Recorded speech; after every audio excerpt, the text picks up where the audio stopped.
Hallo zusammen und willkommen auf diesem Kurs über intellektuelle Selbstverteidigung auf der YouTube-Kanal Warum skeptisch sein. Heute werden wir reden über die Gewichtung von Beweisen.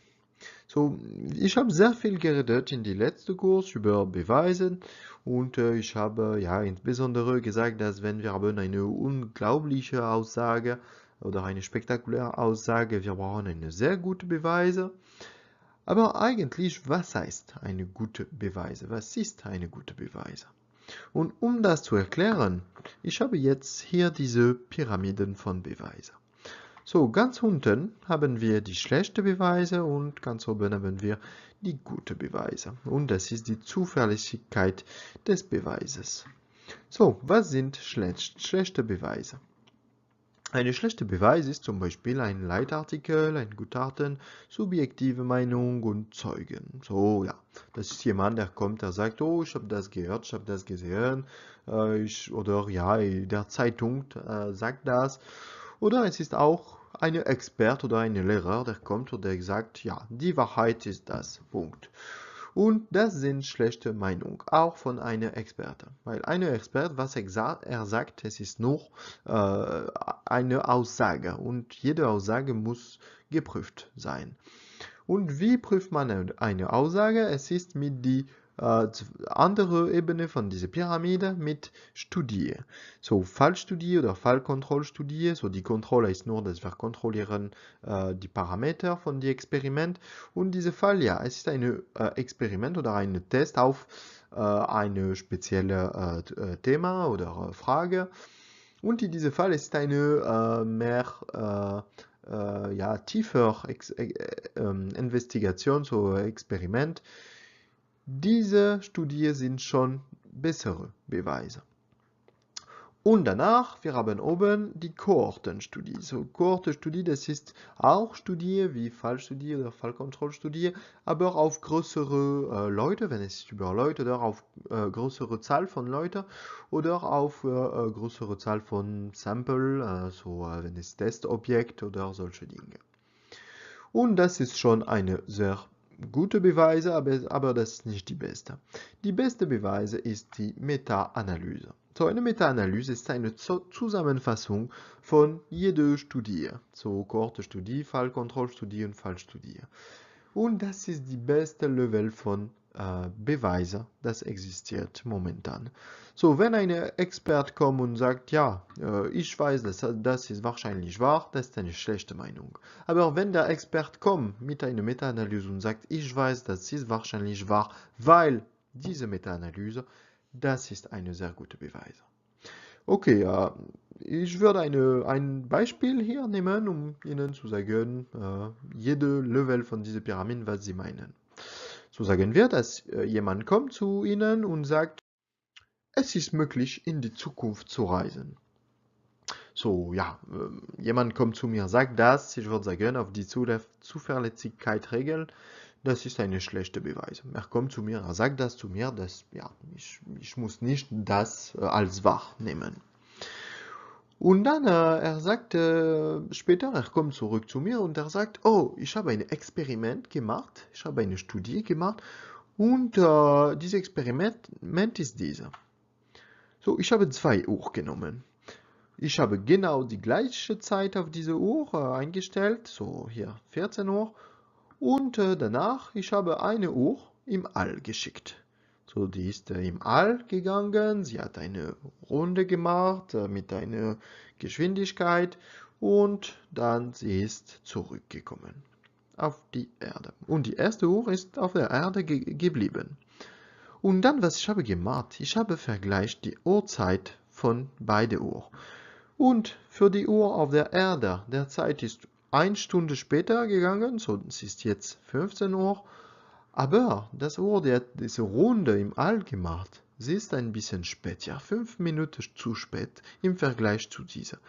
So, es ist ein bisschen wie diese Uhr, die ist auf der Erde geblieben, ist in der Zukunft gegangen im Vergleich mit dieser Uhr, die ist im All gegangen.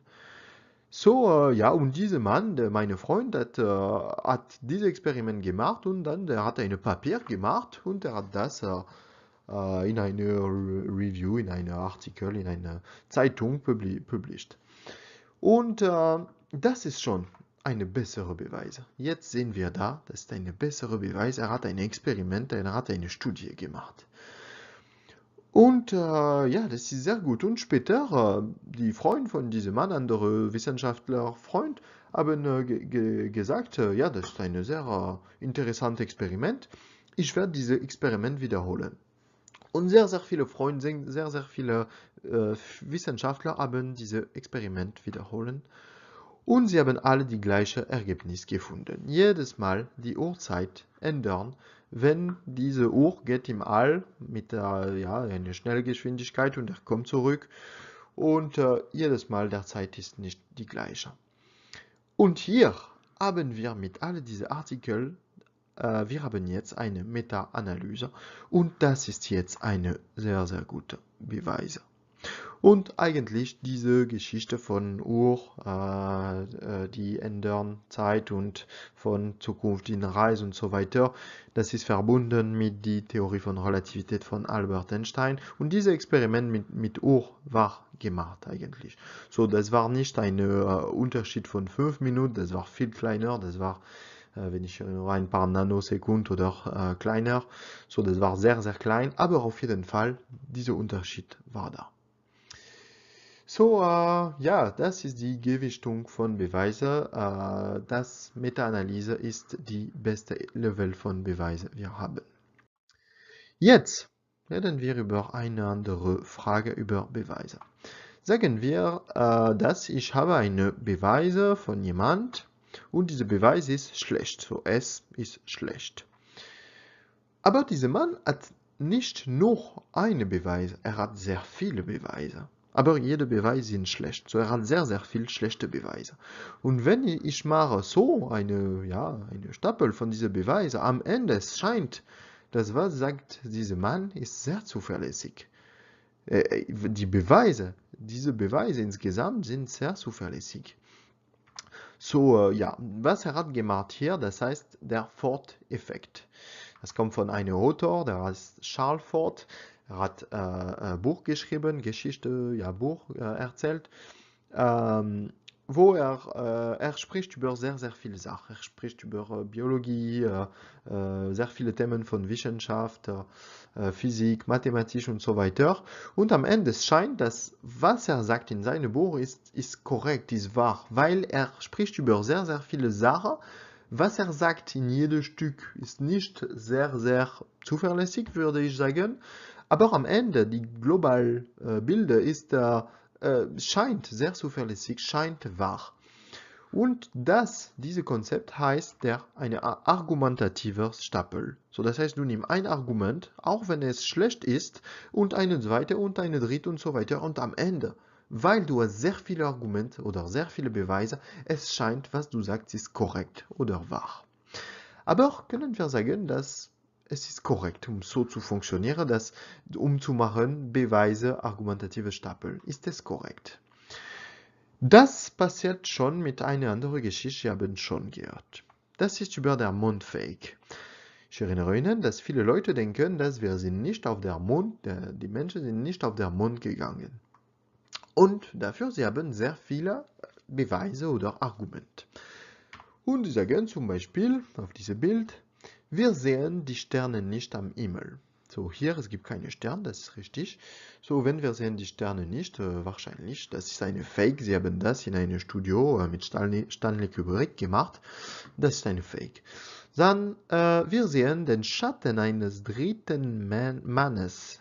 Hier, es gibt einen Schatten von einem dritten Mannes. So, wie kann es sein? Sie waren nur zwei auf der Mond. So, wie kann es sein? Es gibt diese dritte Mann. Also das ist nicht logisch. So, nochmal, wahrscheinlich, das ist, ich weiß nicht, ein Kameramann von dieser Fake und so weiter.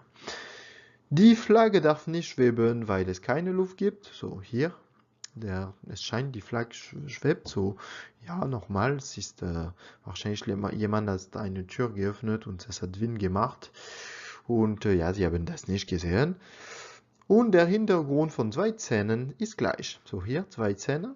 Und der Hintergrund scheint gleich, so, ja, wahrscheinlich, sie haben die gleiche Hintergrund für zwei Szenen benutzt, so, sie haben vergessen, sie hatten schon das benutzt, so am Ende, ja, das zeigt, es ist ein Fake.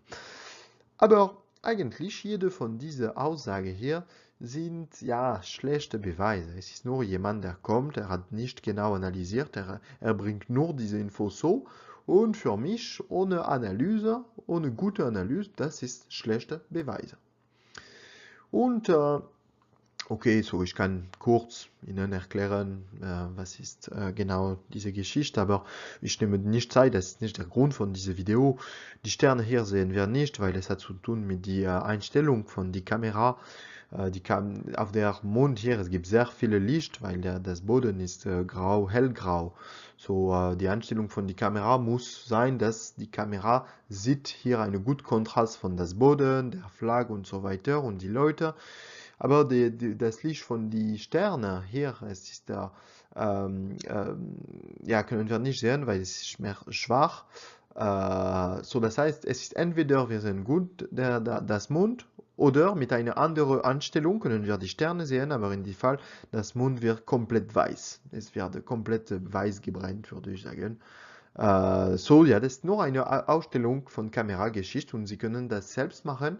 Sie können probieren, die Sterne draußen am Nacht zu nehmen. Wenn Sie nehmen nur die Sterne, aber dann ganz neben, es gibt zum Beispiel was kann ich sagen, eine kleine Lampe oder ein Objekt, der hat ein bisschen Licht. Und abhängig von der Einstellung von der Kamera, Sie werden sehen, dass entweder Sie werden die Sterne sehen und das Licht von der Lampe wird sehr, sehr weiß. Oder Sie werden das Licht von der Lampe oder andere Objekte sehen sehr, sehr gut. Und in diesem Fall werden Sie nicht die Sterne sehen. So, das ist nicht kompliziert zu verstehen. Hier die Schatten von diesem dritten Mannes, das ist einfach die Schatten von diesem Mann auf die Bilder. Das ist einfach seine Schatten, so nicht kompliziert. Die Flagge, die darf nicht schweben. Ja, es ist nur so hier. Es gibt ein metallisches Stück, die hält die Flagge einfach so. Und dann, es gibt mehrere Bilder von dieser Szene und man kann sehen, dass auf jedem Bild die Shape, die Form von die Flagge ist immer die gleiche. Das heißt, die Flagge bewegt nicht. Es bewegt gar nicht. So, es hat nichts zu tun mit Luft, mit Wind oder was.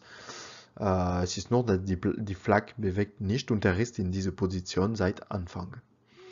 Und dritter Punkt ist, dass diese Berge ist so weit weg, dass es scheint, dass ja, wenn wir nehmen diese Bilder von verschiedenen Punkten, so hier, das war neben die Lem und hier, das war in einem anderen Platz, es scheint, die Hintergrund ist die gleiche, aber es ist nicht genau die gleiche. Es ist nur, dass es so weit weg, dass wir können nicht genau die Unterschied weit weg, wenn wir bewegen nur ein paar Meter auf unserem Platz. So, ja, das ist ganz normal, man kann das erklären. So, am Ende, dieser Argumentativstapel ist ein schlechtes Argument und es ist nicht so, dass wir analysieren die Beweise, es ist so, in parallel. Wir machen keine Stapel, wir analysieren in parallel und am Ende, das ist nicht zuverlässig und wir können sagen, dass die Zuverlässigkeit einer Reihe von Beweisen ist nur die Zuverlässigkeit des zuverlässigsten Beweises. Und das ist sehr wichtig. Und es ist so, dass wir analysieren die Beweise. Okay, so was ist Gewichtung von Beweise? Gewichtung von Beweise, die Beweise sind ein Indikator für das Vertrauen in eine Aussage. Es ist so, dass wir können sagen, diese Aussage oder diese Theorie oder diese Hypothese, ich denke, es ist korrekt, weil das ist eine gute Beweis. Wenn es jemand, der kommt, der sagt mir seine Meinung oder ein Experte oder etwas anderes, das ist eine schlechte Meinung. Wenn ich habe eine gute Studie mit der Fehlerklärung, mit der Protokoll und so weiter und verschiedene Leute haben diese Protokoll mit diesem Test wiederholt, am Ende, ich kann sagen, das ist eine sehr gute Beweise. Ich kann das vertrauen. Okay, so vielen Dank, dass Sie haben dieses Video angeschaut. Können wir weiter diskutieren in die Kommentare, wenn Sie wollen oder wenn Sie haben Fragen. Bleiben Sie skeptisch. Bye bye.